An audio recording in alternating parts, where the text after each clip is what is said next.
Ngayong back to school na naman ang milyon-milyong mga estudyante, maiging paghandaan po natin ang pagbabago sa panahon lalo na't kahit absent muna ang habagat. Ilang weather systems pa rin ang nagpapaulan sa bansa. Ang update nga niyahatid sa atin ni Pag-asa weather specialist Veronica Torres. Magandang araw sa inyo, pati na rin sa ating mga taga-subaybay sa PTV4. Ngayong araw, inaasahan nga natin na maulan pa rin sa Visayas, Bicol Region at Quezon. Ang sanhi nito ay easterlies. Sa Metro Manila at nalalabing bahagi ng ating bansa, inaasahan naman natin yung bahagi maulap hanggang sa maulap na papawirin. May kainitan pa rin pero may mga tsansa pa rin ng mga thunderstorms pagdating ng hapon.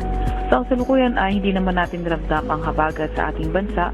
Ito ay dahil tayo ay nasa monsoon break, although in the next few days, posibleng hindi pa nga rin tayo makaranas ng mga pag-ulan dulot ng habagat.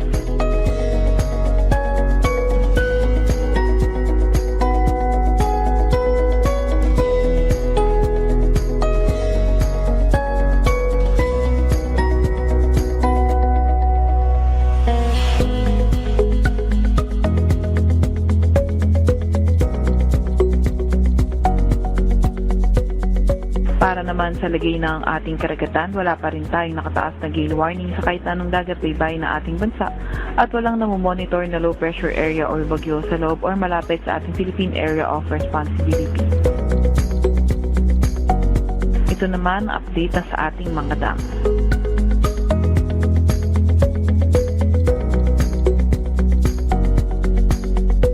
At yan nga muna pinakahuli sa lagay na ating panahon.